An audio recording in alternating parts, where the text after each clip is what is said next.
Hello student, welcome to my class. Today I am going to take class 11 geography. The chapter name is Origin and Evolution of Earth and it is from the book Fundamental of Physical Geography. It is the chapter 2 of this book. So let's proceed with this chapter. So basically ये chapter आपका काफ़ी interesting chapter है। इस chapter में आप देखेंगे कि कैसे आपका अर्थ और डिफरेंट प्लैनेट का इवोल्यूशन हुआ, किस तरह से स्टार का फॉर्मेशन, सन का फॉर्मेशन, आपके मून का फॉर्मेशन और सोलर सिस्टम का एग्जिस्टेंस हुआ, किस तरह से हाइड्रोस्फीयर, लिथोस्फीयर, एटमॉस्फेयर का फॉर्मेशन हुआ और किस तरह से फाइनली लाइफ आपके एग्जिस्टेंस में आई। तो ये इंटरेस्टिंग चैप्टर चलिए स्टार्ट करते हैं। First and foremost with the origin of earth की थ्योरी से, यानी बेसिकली पहले हम देखेंगे कि किस तरह से आपका अर्थ एग्जिस्टेंस में आया। तो ज्योग्राफर सबसे पहले ये जानने के लिए बहुत ही इंटरेस्टेड हुए कि किस तरह से अर्थ का फॉर्मेशन हुआ, किस तरह से आपका अर्थ एग्जिस्टेंस में आया। तो इस ओरिजिन ऑफ अर्थ के लिए दो थ्योरी फेमस है। जो पुरानी थ्योरी है, अर्लियर थ्योरी, उसको कहा जाता है न्यूक्लियर हाइपोथेसिस और इसे जर्मन फिलोसोफर इमैनुअल कांट ने दिया था। इनका कहना है, इमैनुअल कांट का कहना है कि जो अर्थ है और दूसरे प्लैनेट हैं वो एक्चुअली क्लाउड ऑफ मटेरियल से बने हुए हैं और ये जो क्लाउड ऑफ मटेरियल है वो आपके यूथफुल सन से आया हुआ है। यूथफुल सन ने ही ये मटेरियल प्रोवाइड किए जिससे आपका अर्थ और डिफरेंट प्लैनेट का फॉर्मेशन हुआ।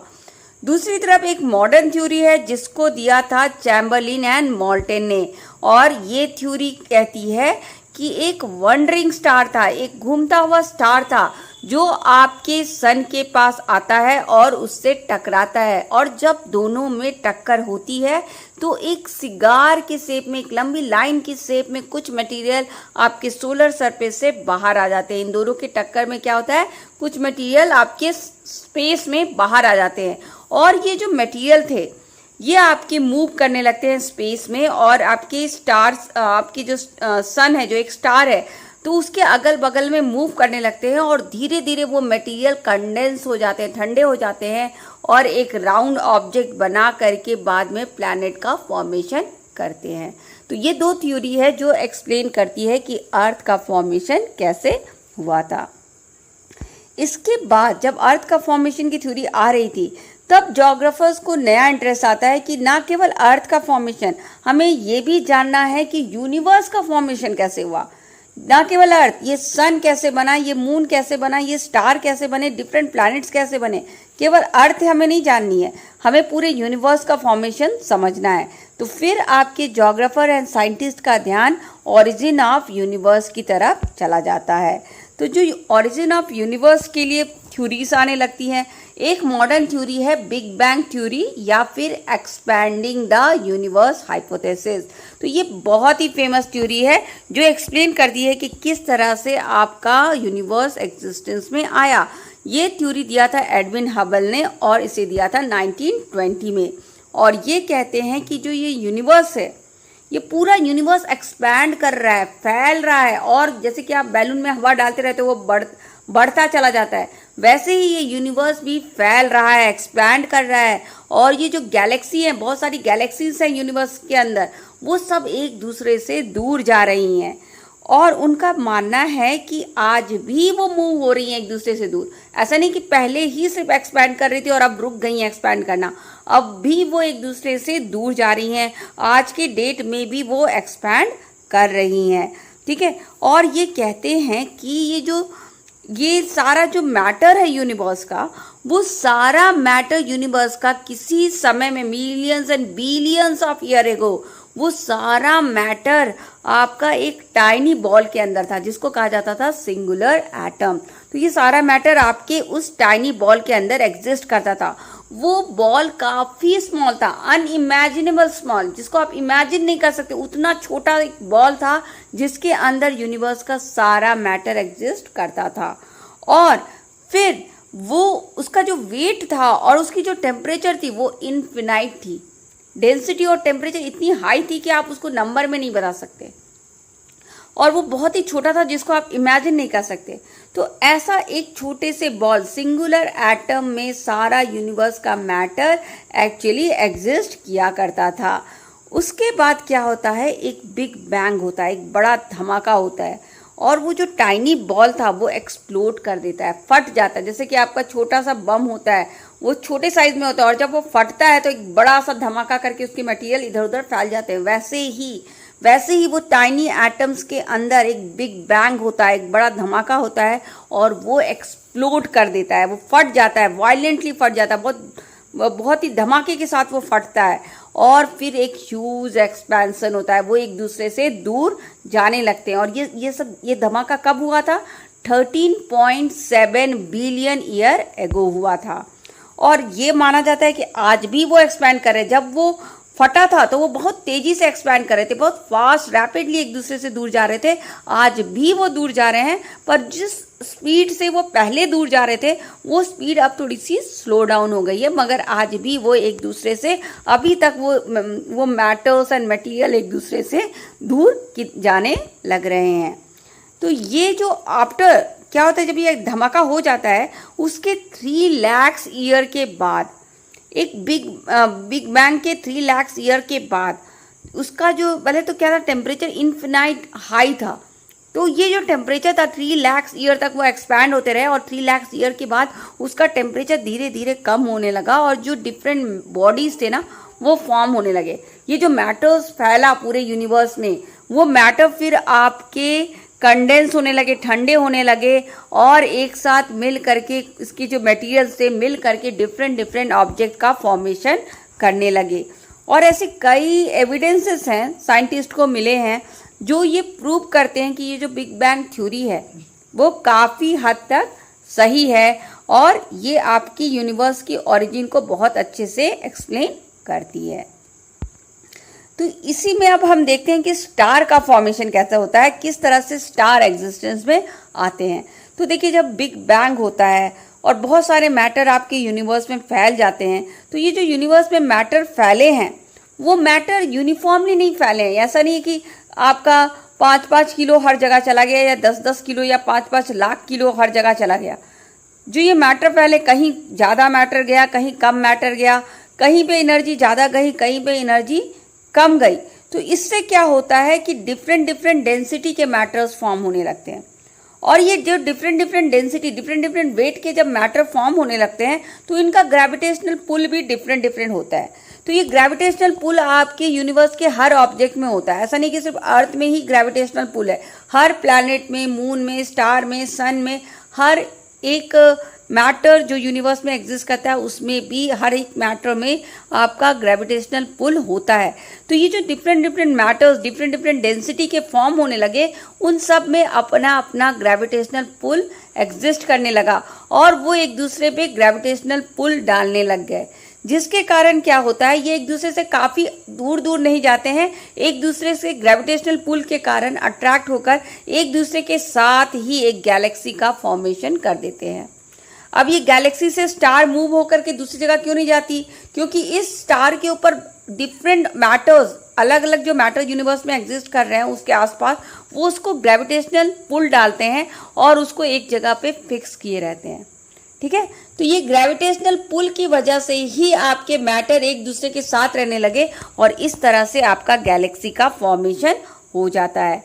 तो जब गैलेक्सी फॉर्म होने लगती है तो आपकी गैलेक्सी में बिलियंस ऑफ स्टार्स हैं। ठीक है, तो ये गैलेक्सीज जो है होती है ना, वो कितनी बड़ी होती है, जिसकी जो डायामीटर होती है, जैसे किसी सर्किल का डायामीटर होता है, वैसे ही आपकी जो गैलेक्सी की डायामीटर है वो 80,000 से 15 लाख लाइट ईयर्स तक लंबी होती है। ठीक है, और इसमें आपका स्टार कैसे फॉर्मेशन होने लगता है, स्टार का फॉर्मेशन कैसे होता है इस गैलेक्सी में? क्योंकि जब ये एक्सप्लोड होता है, जब ये टाइनी बॉल बिग बैंग में, तो जो बहुत सारे मैटर्स जो एग्जिस्ट करते हैं यूनिवर्स में, उसमें जो हाइड्रोजन गैस था वो क्या करता है, एक नेबुला का फॉर्मेशन करता है। ठीक है, वो आपका एक गैसियस बॉडी बन जाता है और वो समय के साथ साथ डेंसर होता जाता है। मतलब कि और ज़्यादा हेवी होने लगता है, उसकी डेंसिटी बढ़ने लगती है, क्योंकि वो अपने ग्रेविटेशनल पुल से दूसरे डस्ट एंड हाइड्रोजन गैसेस को अट्रैक्ट करता है अपनी तरफ, और वो हाइड्रोजन गैस भी उससे आकर के जुड़ जाते हैं। तो ये आपका जुड़ते जुड़ते ये आपका गैस का एक बड़ा सा गोला तैयार हो जाता है, उसकी डेंसिटी काफ़ी बढ़ जाती है। बाद में उसमें फ्यूजन रिएक्शन होने लगता है और उसमें लाइट एंड हीट आ जाती है, और इस तरह से आपका स्टार का फॉर्मेशन हो जाता है। और ये जो स्टार का फॉर्मेशन हुआ है यूनिवर्स में, वो 5 to 6 बिलियन ईयर एगो हुआ है। ठीक है, अब हम देखेंगे कि प्लैनेट का फॉर्मेशन कैसे हुआ। हमने स्टार का फॉर्मेशन देख लिया, अब हम प्लैनेट का फॉर्मेशन देखेंगे। तो प्लैनेट आपके कई स्टेजेस में फॉर्म हुए हैं। ठीक है, तो ये जो पहले तो जो नेबुला स्टार का फॉर्मेशन हुआ, तो इस नेबुला के आसपास कई गैसेस और डस्ट उसके आसपास घूम रही थी।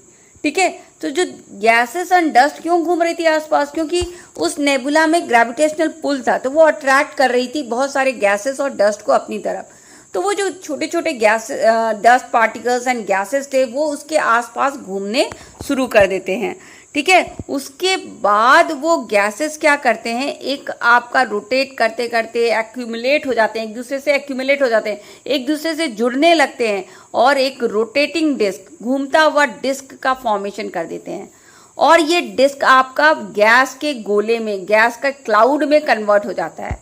ठीक है, अब ये गैस का क्लाउड बन जाता है। ये डस्ट, पहले डस्ट एंड गैस आते हैं उसकी तरफ अट्रैक्ट होके, फिर वो एक छोटा सा डिस्क बनाते हैं, फिर एक बड़ा सा गैस का क्लाउड बनाते हैं, और फिर ये जो गैस का क्लाउड है वो कंडेंस हो करके धीरे धीरे ठंडा हो करके, ठीक है, एक स्मॉल ऑब्जेक्ट बन जाता है, और वो आपके नेबुला यानी स्टार के अराउंड घूमना शुरू कर देता है। सन भी आपका एक तरह का स्टार ही है। तो ये क्या करते हैं, ये छोटे छोटे आपके डिस्क बनते हैं, फिर आपके गैस के क्लाउड बनते हैं, और फिर एक राउंडेड ऑब्जेक्ट बन जाता है कंडेंस होके, ठंडा होके, जिसको कहा जाता है प्लैनेटेसिमल। और ये आपके नेबुला यानी कि आपके स्टार के अराउंड घूमना शुरू कर देते हैं। फिर ये प्लैनेटेसिमल है, और बड़े होते जाते हैं, और डेंसियर होते जाते हैं, डेवलप हो जाते हैं बड़े, क्योंकि उनमें और भी ज़्यादा जब वो बड़े से प्लैनेटेसिमल बनते हैं, तो प्लैनेटेसिमल में भी ग्रेविटेशनल पुल होता है, तो वो यूनिवर्स से और भी डस्ट एंड गैसेस को अपनी तरफ अट्रैक्ट करके अपने में एक्यूमुलेट करते जाता है, और बड़ा और डेंसर बनता जाता है। उसके बाद क्या होता है, ग्रेविटेशनल अट्रैक्शन के कारण ये प्लैनेटेसिमल जब बड़े हो जाते हैं, तो बहुत सारे जब प्लैनेटेसिमल एक दूसरे से जब मिल जाते हैं, तो आपके प्लैनेट का फॉर्मेशन कर देते हैं। तो इस तरह से आपका प्लैनेट, चाहे वो अर्थ हो या डिफरेंट अदर प्लैनेट्स हो, इस तरह से उन प्लैनेट का फॉर्मेशन हो जाता है। अब हम देखेंगे कि सोलर सिस्टम के बारे में हम कुछ पढ़ेंगे। सोलर सिस्टम में आपके 8 प्लैनेट है, और इनका फॉर्मेशन कहा जाता है कि 4 to 6 बिलियन ईयर एगो हुआ है। तो ये जो हमारे सोलर सिस्टम है उसमें आपका 8 प्लैनेट है। जो हमारा सोलर सिस्टम है उसमें 8 प्लैनेट है, 63 मून्स है, and millions of asteroid and comet है, और आज भी उसमें huge quantity of dust, grain और गैसेस घूम रहे हैं। यानी आज भी उसमें स्कोप है कि वो डिफरेंट ऑब्जेक्ट का फॉर्मेशन कर सके, चाहे वो एस्ट्रॉइड हो, कॉमेट हो, यानी कुछ और ऑब्जेक्ट का भी फॉर्मेशन होने के चांसेस है, क्योंकि आज भी उस सोलर सिस्टम में काफ़ी डस्ट, ग्रेन एंड गैसेस घूम रहे हैं। ठीक है, फिर आपका ये जो प्लूटो है, ये प्लूटो जो प्लैनेट आपका 8 माना जाता है, ये जो प्लूटो है ना, इसको आप पहले प्लैनेट मानते थे, मगर 2006 में इसको प्लैनेट की लिस्ट से हटा दिया गया। इंटरनेशनल एस्ट्रोनॉमिकल यूनियन का ने ये डिसाइड किया कि इसको प्लैनेट अब से नहीं माना जाएगा। 2006 से पहले तक उसको प्लैनेट माना जाता था प्लूटो को, अब उसको ड्वार्फ प्लैनेट बोला जाता है, यानी छोटा प्लैनेट। उसका कहा जाता है कि उसकी साइज इतनी छोटी है कि इसको प्लैनेट नहीं कहा जा सकता, तो इसीलिए उसको प्लैनेट की लिस्ट से हटा दिया जाता है। तो जो हमारे जो प्लैनेट है ना, वो बेसिकली 2 कैटेगरी में डिवाइड है। एक है आपका इनर प्लैनेट और दूसरा है आपका आउटर प्लैनेट। तो हम inner planet and outer planet दोनों पढ़ेंगे, विथ कंपैरिजन करके हम इन दोनों के बारे में पढ़ेंगे। तो सोलर सिस्टम में आपकी 2 प्लैनेट है, inner planet and outer planet. जो इनर प्लैनेट है उसको कहा जाता है टेरिस्टेरियल प्लैनेट। ठीक है, और इसका जो मीनिंग क्या होता है, इसका मीनिंग होता है अर्थ लाइक। टेरिस्टोरियल का मतलब होता है अर्थ लाइक, यानी ये जो इनर प्लैनेट्स होते हैं वो आपके अर्थ की तरह ही होते हैं, अर्थ जैसा ही दिखते हैं और उन्हीं जैसे मटेरियल से बने हुए हैं। और जो आउटर प्लैनेट हैं उनको कहा जाता है जोवियन प्लैनेट या फिर जाइंट प्लैनेट, बहुत बड़े बड़े प्लैनेट हैं और ये जुपिटर के जैसे दिखते हैं। ठीक है, तो पहला वाला है कहलाता है टेरेस्ट्रियल प्लैनेट और दूसरा कहलाता है जोवियन प्लैनेट। पहला अर्थ की तरह दिखते हैं सारे प्लैनेट और बाकी जो आउटर प्लैनेट है वो आपके जुपिटर की तरह दिखते हैं। जो पहला प्लैनेट है इनर प्लैनेट वो आपका सन से स्टार्ट होके, सन के बाद स्टार्ट होता है और एस्ट्रॉइड बेल्ट बनी हुई है आपका मार्स के बाद एक एस्ट्रॉइड बेल्ट आती है, तो वो आपके सन और एस्ट्रॉइड बेल्ट के बीचों बीच पाया जाता है। मगर जो आउटर प्लैनेट है वो एस्ट्रॉइड बेल्ट के बाद जो प्लैनेट्स आते हैं और आपके प्लूटो से पहले, प्लूटो भी पहले एक प्लैनेट था तो उसको हटा दिया गया, वो 9th प्लैनेट हुआ करता था, उसको हटा दिया गया, यानी प्लूटो और एस्ट्रॉइड बेल्ट के बीच में आपका आउटर प्लैनेट पाया जाता है। तो ये जो फर्स्ट स्टार्टिंग के जो 4 प्लैनेट होते हैं ना, मर्क्यूरी, वीनस, अर्थ, मार्स, वो आता है इनर प्लैनेट की कैटेगरी में। और जो लास्ट के 4 प्लैनेट होते हैं जैसे जुपिटर, सैटर्न, यूरेनस और नेपट्यून, वो आता है आपके आउटर प्लैनेट के ग्रुप में। इनर जो प्लैनेट होता है वो आपका सन के करीब होता है और आउटर प्लैनेट आपका सन से काफ़ी दूर होता है। तो जो इनर प्लैनेट क्योंकि सन के वो करीब होता है तो जो सन का रेडिएशन होता है वो ज़्यादा पड़ता है इनर प्लैनेट में और सन का रेडिएशन आउटर प्लैनेट में कम पड़ता है। तो ये सन के जो रेडिएशन होता है उसको सोलर विंड भी कहा जाता है। ठीक है, सोलर विंड, सन का विंड। तो ये सोलर विंड इसमें काफ़ी इंटेंस होता है, काफ़ी हाई होता है इनर प्लैनेट में, और ये सोलर विंड का इंटेंसिटी काफ़ी कम होती है आउटर प्लैनेट में। तो जो इनर प्लैनेट है वो बेसिकली रॉक और मेटल्स जैसे चीज़ों से बना हुआ है और उसकी डेंसिटी काफ़ी हाई होती है। और जो आउटर प्लैनेट है उसका जो एटमॉस्फेयर है वो काफ़ी थिक है और वो आपका हाइड्रोजन और हीलियम जैसे गैसेस से बना हुआ है। जो इनर प्लैनेट है स्मॉल साइज का है और इसीलिए इसकी ग्रेविटी थोड़ी कम है। जो आउटर प्लैनेट है वो बहुत ही जाइंट, बड़े बड़े साइजेस का है और इसीलिए इसकी जो ग्रेविटेशनल पुल है वो काफ़ी ज़्यादा है। तो ये आपका इनर एंड आउटर प्लैनेट के बीच में डिफरेंस हो जाता है। अब हम देखेंगे कि जो मून, जो नेचुरल सैटेलाइट है अर्थ का, उसके फॉर्मेशन के बारे में हम पढ़ेंगे। तो इसके फॉर्मेशन के लिए भी आपको बहुत सारी थ्योरी है, तो इसमें 2 थ्योरी आपके बुक में डिस्कस है। जो कि फर्स्ट थ्योरी है वो है आपकी डम्बल बेल शेप्ड थ्योरी।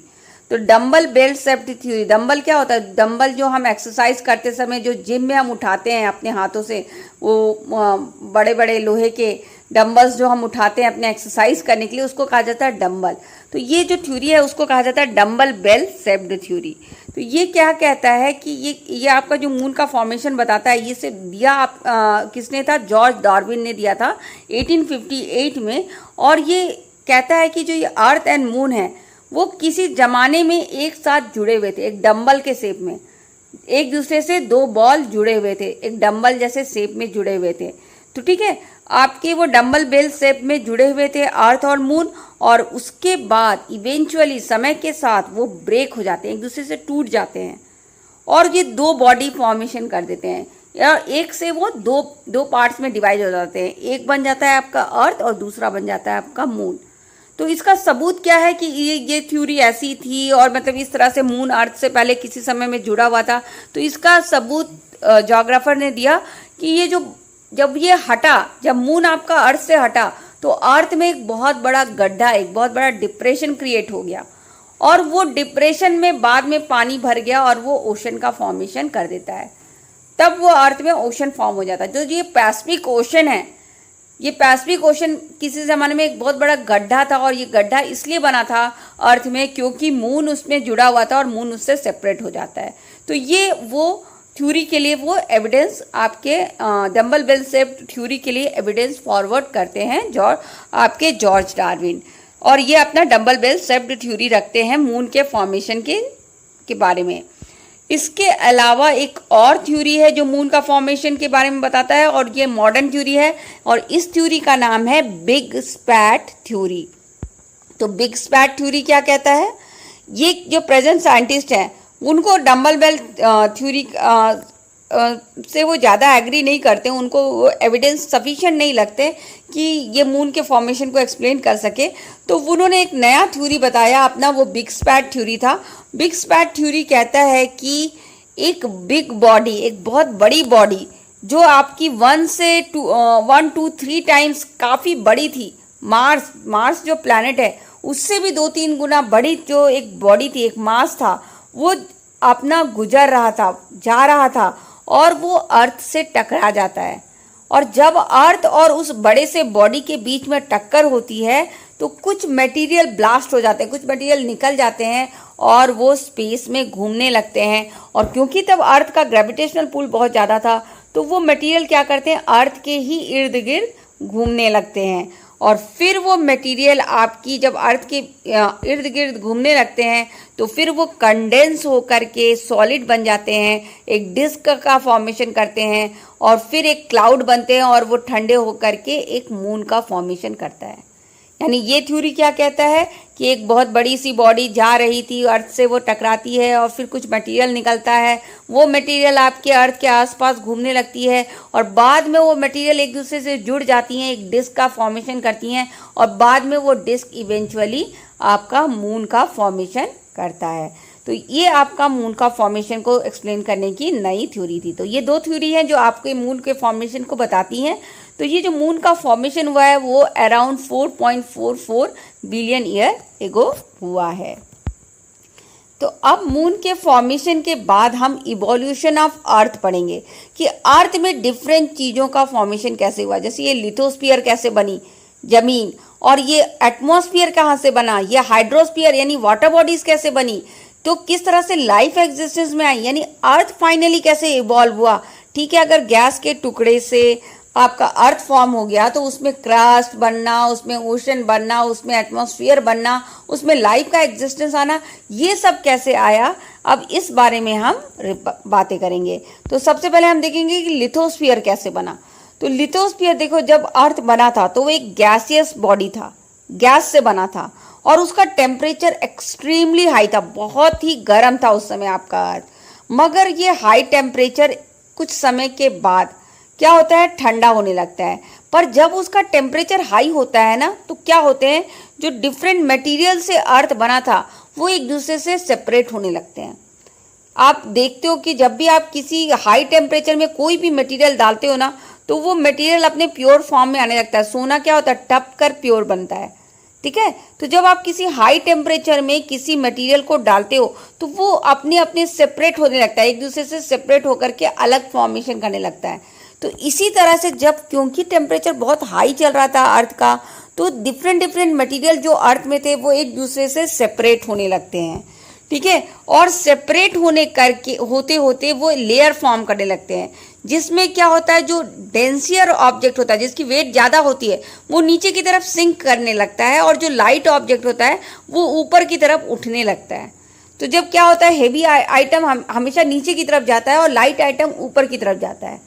तो इस तरह से डेंसियर आइटम्स एक लेयर फॉर्म करता है, उसके ऊपर उससे कम डेंसियर ऑब्जेक्ट उस लेयर फॉर्म करता है और सबसे लाइट वाला ऑब्जेक्ट सबसे ऊपर में लेयर फॉर्म करता है। और इस तरह से लेयर लेयर में आपका अर्थ डिवाइड होने लगता है और फिर वो आपका उसका टेम्परेचर धीरे धीरे ठंडा होने लगता है। तो जब गर्म होता है तो मटेरियल अलग होते हैं और डिफरेंट लेयर फॉर्म करते हैं और उसके बाद आपका अर्थ ठंडा होने लगता है। और ये जो डिफरेंट लेयर फॉर्म हुए होते हैं ना वो आपका कंडेंस होकर कूल होने लगते हैं, अपने अलग अलग लेयर में कंडेंस हो जाते हैं, ठंडे हो जाते हैं। और जो उसका अपर सरफेस होता है ना, उसका अपर सरफेस क्रस्ट कहलाता है। तो अर्थ का जो अपर सरफेस है वो क्रस्ट कहलाता है।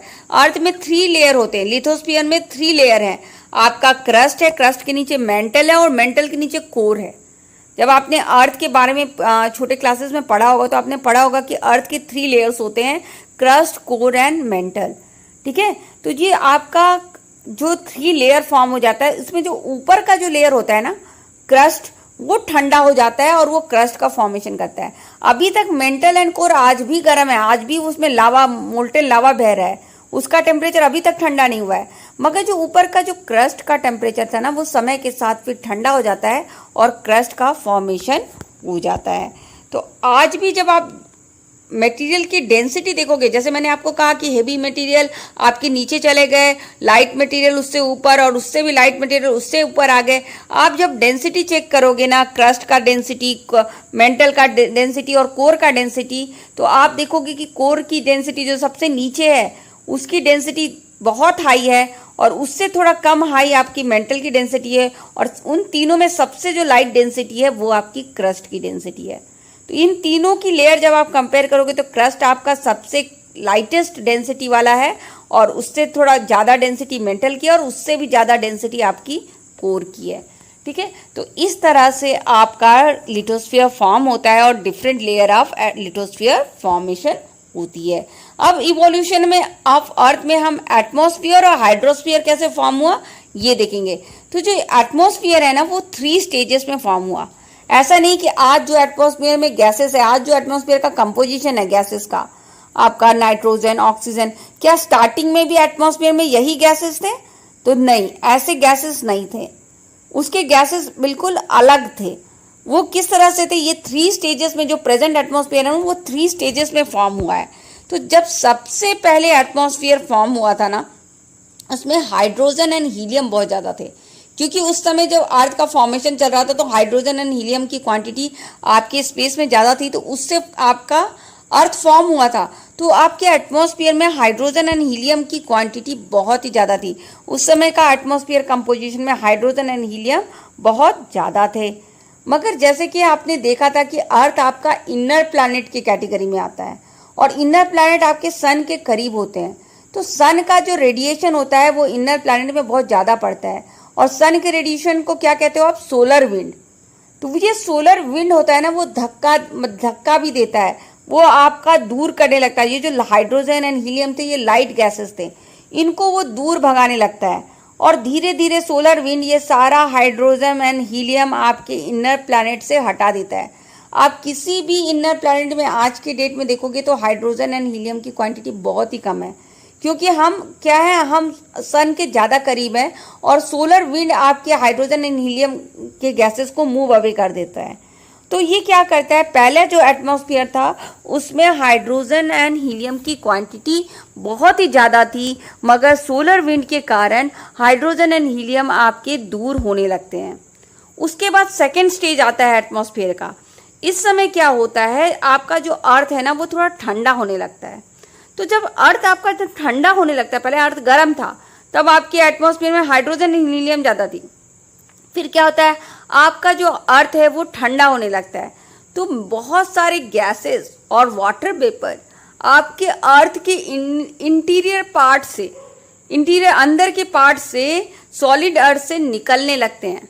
बहुत सारे गैसेस आपके अर्थ भी रेडिएट करने लगता है, अपने अंदर से निकालने लगता है, उसको कहा जाता है डी गैसिंग। ठीक है, जब अर्थ अपना ठंडा होते समय कुछ गैसेस अपने अंदर से निकालता है उसको कहा जाता है डी गैसिंग। तो ये अपना जब कुछ गैसेस निकालता है, स्पेशली वॉल्केनिक इरप्शन के समय तो बहुत ही ज़्यादा गैसेस निकालता है अर्थ। ठीक है, तो अर्थ के अंदर का बहुत सारा गैसेस वॉल्केनिक इरप्शन में भी निकलता है, और जब स्टार्टिंग में अर्थ फॉर्म हुआ था तो काफ़ी गर्म था और काफ़ी ज़्यादा वॉल्केनिक इरप्शन हुआ करते थे उस समय। तो इस तरह से अपना अंदर का गैस और मटेरियल अर्थ अपना निकालने लगता है बाहर के एटमॉस्फेयर में, और इसे कहा जाता है डी गैसिंग। और जब ये डी गैसिंग होती है ना, तो फिर एटमॉस्फेयर का कंपोजिशन बदलने लगता है। उस एटमॉस्फेयर में नाइट्रोजन आ जाता है, वाटर वेपर आ जाते हैं, कार्बन डाइऑक्साइड, मीथेन, अमोनिया और थोड़े से ऑक्सीजन भी आ जाते हैं, और इस तरह से आपका एटमॉस्फेयर का कंपोजिशन बदल गया।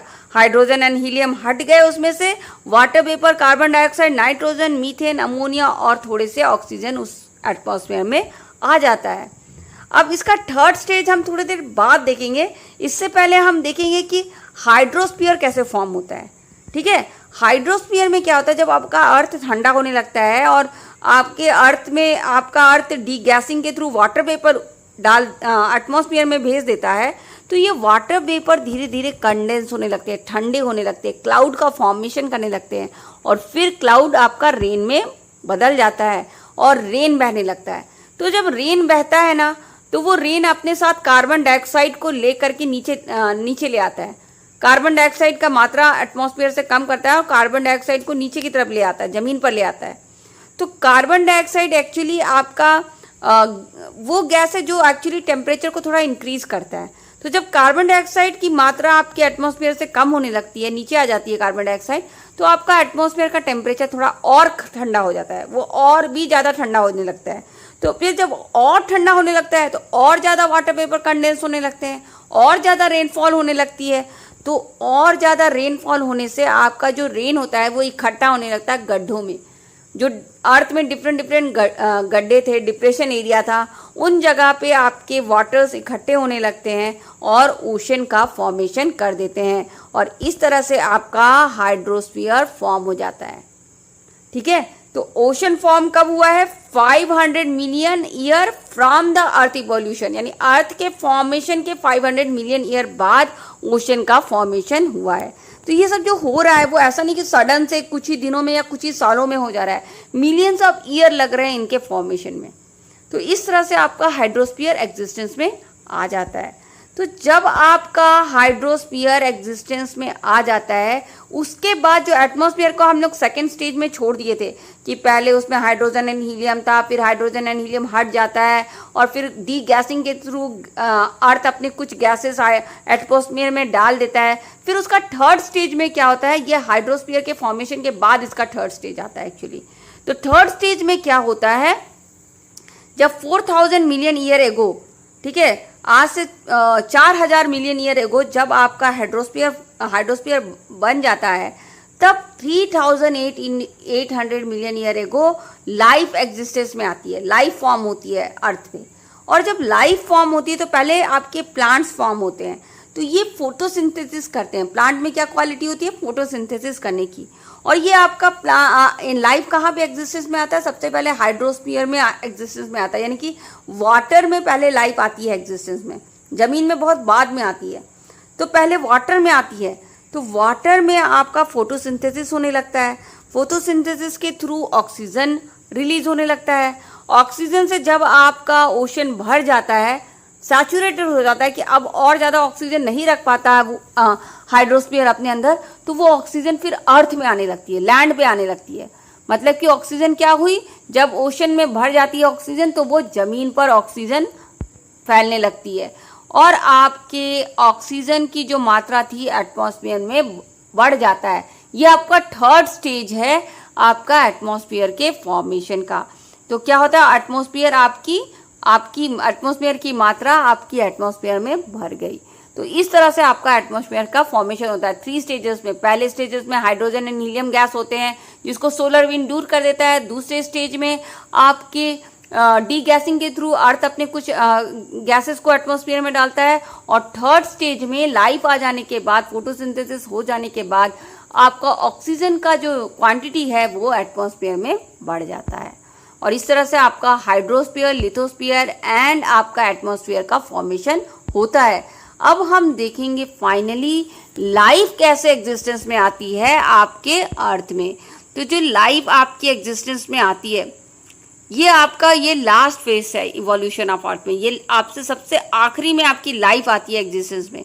तो क्या होता है, जब ये ओशन बन जाता है तो किसी तरह का एक केमिकल रिएक्शन होता है। एक्चुअली लाइफ कैसे एग्जिस्टेंस में आती है उसको एग्जैक्टली डिफाइन करना किसी के लिए भी पॉसिबल नहीं है, पर ये आप ये साइंटिस्ट एस्टिमेट मतलब कि ऐसा सोचते हैं कि एक केमिकल रिएक्शन होता है जिससे एक ऑर्गेनिक मॉलिक्यूल का फॉर्मेशन होता है। अब जो ये ऑर्गेनिक मॉलिक्यूल फॉर्म होती है उसमें ये क्वालिटी होती है कि वो अपने आप को डुप्लीकेट कर सके, यानी अपने जैसा ही किसी को बना सके और कन्वर्ट कर सके इन एमिटेनेट मैटर को लिविंग सब्सटेंस में। यानी लिविंग उसमें कैपेसिटी हो जाती है कि वो अपने आप को डुप्लीकेट कर सके, वो चीज़ों को ऑब्जर्व कर सके और इन एमिनेट यानी नहीं घूमने वाले मैटर को भी लिविंग ऑब्जेक्ट में कन्वर्ट कर सके। और ये सब होता है एक केमिकल रिएक्शन के कारण, ठीक है। और इस तरह से आपकी लाइफ एग्जिस्टेंस में आ जाती है। तो इस लाइफ का जो सबसे पुराना फॉसिल, जो पुराने हमें फॉसिल मिले हैं लाइफ के एग्जिस्टेंस का, वो रॉक्स में मिलता है हमें फॉसिल्स। लाइफ के पुराने लाइफ के एग्जिस्टेंस का फॉसिल हमें रॉक्स के अंदर मिलता है। तो जो पुराने फॉसिल मिले हैं वो एक्चुअली ब्लू एल्गे, जो आपका प्रेजेंट डे का ब्लू एल्गे है, वो सबसे जो पुराना लाइफ एग्जिस्टेंस का प्रूफ मिलता है वो थोड़ा थोड़ा ब्लू एल्गे, जो प्रेजेंट डे का ब्लू एल्गे है, उससे मिलता जुलता दिखता है हमें। और ये लाइफ आपका around 3000 million year ago formation में आया था।